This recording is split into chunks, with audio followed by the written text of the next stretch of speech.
پاکستان نے پہلے بھارت کی اجارہ داری قبول کی، نہ کبھی آئندہ کرے گا۔ مارکہ حق میں کشمیر کی لائن آف کنٹرول سے ساحل سمندر تک بھارتی جارحیت کا بہترین جواب دیا۔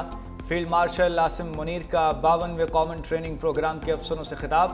کہا، مارکہ حق میں ریاست کی تمام اکائیوں نے مثالی ہم آہنگی کا مظاہرہ کیا۔ اللہ نے ہماری مدد کی کیونکہ ہم حق پر تھے۔ ہندوستان کی دہشت گردانہ پراکسیز فتنہ الہندوستان اور فتنہ الخوارج کو جگہ نہ دیں، منفی قوتوں کو نظام پر حاوی نہ ہونے دیں۔ ملک کی ترقی اور کامیابی کے لیے عوام، حکومت اور افواج میں مضبوط تعلق ناگزیر ہے۔ جو اقوام اپنی تاریخ کو بھول جاتی ہیں ان کا مستقبل تاریک ہو جاتا ہے۔ ISPR کے مطابق سول سروسز اکیڈمی کے زیر تربیت افسر امن کے دوران کشمیر، خیبر پختونخوا اور بلوچستان کے آپریشنل علاقوں میں فارمیشنز کے ساتھ منسلک رہے۔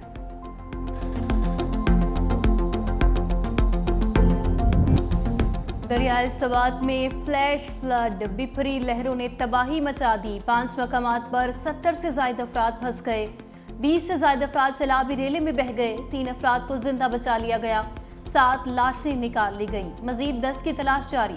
ڈسکا سے تعلق رکھنے والے 18 افراد کا تعلق ایک ہی خاندان سے تھا۔ DG ریسکیو کے مطابق 5 مقامات پر ریسکیو آپریشن جاری۔ امام ڈڑھئی میں سیلابی ریلے میں پھنسے 22 افراد کو ریسکیو کر لیا گیا۔ غالیگے کے مقام پر 7 افراد سیلابی ریلے میں پھنسے، 1 شخص کی لاش برآمد، باقی کی تلاش جاری۔ مٹا، مانیار اور پنجگرام میں پھنسے 38 افراد کو نکالنے کے لیے امدادی کارروائیاں کی جا رہی ہیں۔ وزیر اعظم شہباز شریف اور وزیر اعلیٰ خیبر پختونخوا علی امین گنڈا پور کا قیمتی جانوں کے ضیاع پر اظہار افسوس۔ ڈسکا کی فیملی دریا کنارے ناشتے میں مصروف تھی کہ بپھری لہروں نے آن گھیرا۔ سیلفی لینے کے لیے پتھروں پر بیٹھے بچوں کو بھی سنبھلنے کا موقع نہ ملا۔ سیاحوں نے الزام لگایا ریسکیو حکام کو بروقت اطلاع دی مگر وہ 1.5 گھنٹے بعد آئے، بچے ان کے سامنے پانی میں بہہ گئے۔ ریسکیو حکام کا کہنا ہے کہ دفعہ 144 نافذ۔ شہر کرائب میں مونسون کی دھواں دھار انٹری۔ کراچی میں بارش کے دوران کرنٹ لگنے اور حادثات میں 4 شہری جاں بحق۔ کاتھور، گڈاب، گلشن حدید، ملیر، سفورہ، ماڈل کالونی اور سعدی ٹاؤن میں کہیں ہلکی کہیں تیز بارش۔ ڈیفنس اسکیم 33 نارتھ ناظم آباد، شارع فیصل، سرجانی ٹاؤن میں بھی گرج چمک کے ساتھ بادل برسے۔ لیاری کے علاقے بکرا پیڑی پل کے نیچے دیوار گرنے سے 1 شخص ملبے تلے دب کر جاں بحق ہو گیا۔ لیبر اسکوائر اور سرجانی میں کرنٹ لگنے سے 2 افراد جان کی بازی ہار گئے۔ سپر ہائی وے جمالی پل کے قریب بائک سلپ ہونے سے 53 سالہ شہری جان سے گیا۔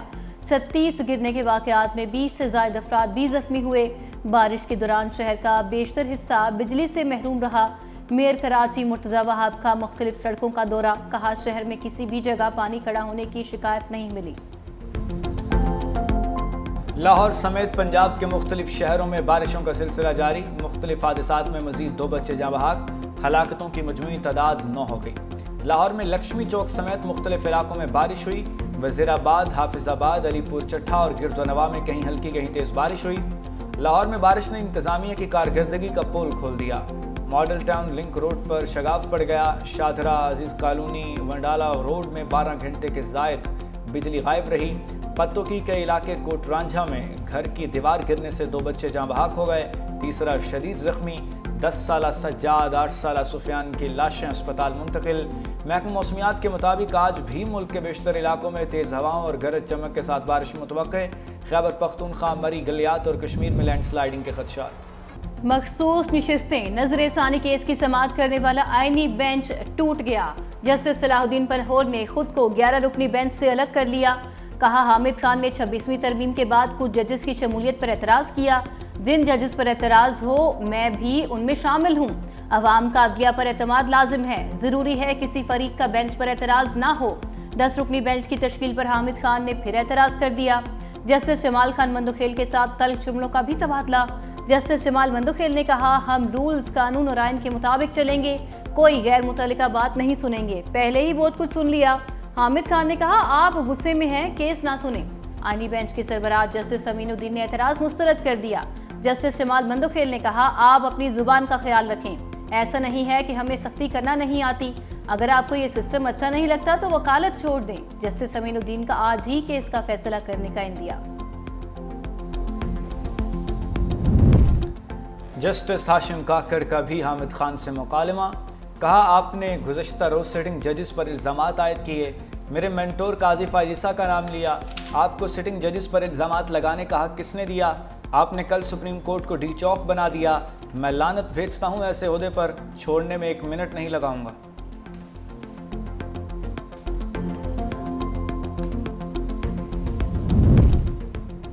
وزیراعظم شہباز شریف اور امریکی وزیر خارجہ مارکو روبیو میں ٹیلی فونک رابطہ تعلقات مضبوط بنانے اور بڑھانے کے لیے مل کر کام کرنے پر اتفاق۔ دونوں رہنماؤں نے پرخلوص اور خوشگوار گفتگو کی۔ وزیراعظم نے صدر ٹرمپ کی باہمت اور فیصلہ کن قیادت کو سراہا۔ پاک بھارت جنگ بندی میں امریکہ کے کلیدی کردار پر سیکرٹری روبیو کا شکریہ ادا کیا۔ شہباز شریف نے کہا پاکستان مشرق وسطی میں قیام امن کے لیے تعمیری کردار ادا کرتا رہے گا۔ سیکرٹری روبیو نے کہا کہ امریکہ خطے میں امن اور استحکام کے فروغ کے لیے پاکستان کے ساتھ مل کر کام کرنا چاہتا ہے۔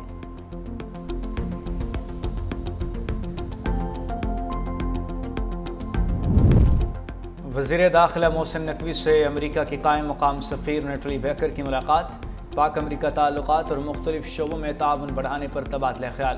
وزیر داخلہ محسن نقوی نے ایران اسرائیل جنگ بندی پر امریکی صدر کی کاوشوں کو سراہا۔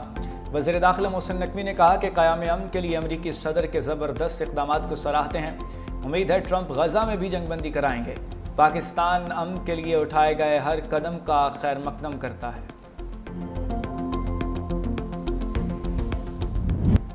غزہ جنگ 2 ہفتوں میں ختم ہونے کا امکان، امریکی صدر ڈونلڈ ٹرمپ اور اسرائیلی وزیر اعظم نتن یاہو متفق ہو گئے۔ اسرائیلی اخبار نے دعویٰ کیا دونوں رہنماؤں نے ٹیلی فونک رابطہ ہوا جس میں غزہ جنگ کے جلد خاتمے اور ابراہم معاہدے کی توسیع پر اتفاق کیا گیا۔ معاہدے کے تحت حماس رہنماؤں کو جلا وطن کر کے متحدہ عرب امارات اور مصر سمیت 4 عرب ممالک غزہ پٹی کا انتظام سنبھالیں گے۔ تمام یرغمالیوں کو بھی رہا کیا جائے گا۔ ٹرمپ نے وعدہ کیا امریکہ مغربی کنارے کے کچھ حصوں پر اسرائیلی خود مختاری کو تسلیم کرے گا۔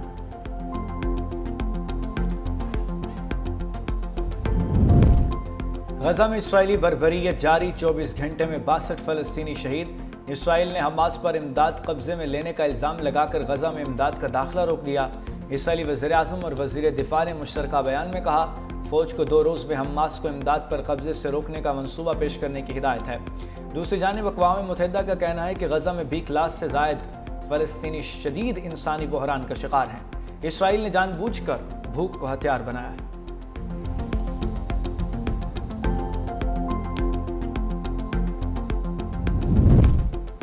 صدر ٹرمپ امریکی میڈیا کے پیچھے پڑ گئے، کہا صحافت کے نام پر گمراہ کن پروپیگنڈا ناقابل قبول ہے۔ CNN، نیو یارک ٹائمز کے جعلی خبریں دینے والے رپورٹرز کو برطرف کیا جانا چاہیے۔ امریکی صدر کا ہر سال 10 لاکھ غیر قانونی تارکین کو بے دخل کرنے کا بھی اعلان۔ واشنگٹن میں خطاب کرتے ہوئے کہا غیر قانونی تارکین میں بڑی تعداد جرائم پیشہ عناصر کی ہے، بگ بیوٹیفل کے بل کے ذریعے امریکی معیشت کو بہتر کریں گے۔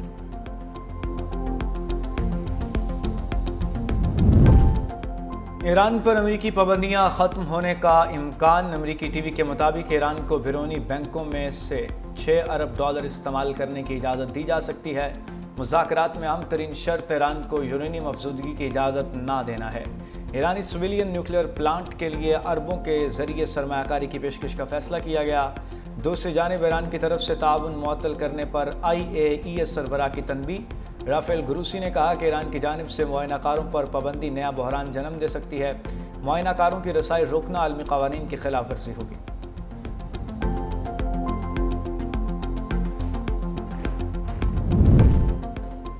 عوام دوست بجٹ بنانے کے لیے معاشی ٹیم نے شب و روز محنت کی، بجٹ کی منظوری پر اتحادی جماعتوں کا شکر گزار ہوں۔ وزیر اعظم شہباز شریف کی ارکان پارلیمنٹ سے ملاقات، کہا اب ہم سب کو مل کر معاشی ترقی کے لیے دن رات محنت کرنی ہے۔ پاکستان پر بھارت کی حالیہ بلا جواز جارحیت میں اللہ رب العزت نے ہمیں شاندار فتح سے ہمکنار کیا۔ دشمن کے خلاف فتح سے اقوام عالم میں پاکستان کو وقار بلند ہوا۔ بلاول بھٹو زرداری کی قیادت میں سفارتی وفد نے دنیا بھر میں بھارت کے ناپاک عزائم کو بے نقاب کیا۔ مزید کہا ایران پر اسرائیلی جارحیت کے دوران پاکستان نے ایرانی حکومت اور عوام کے ساتھ ہر سطح پر یکجہتی کی۔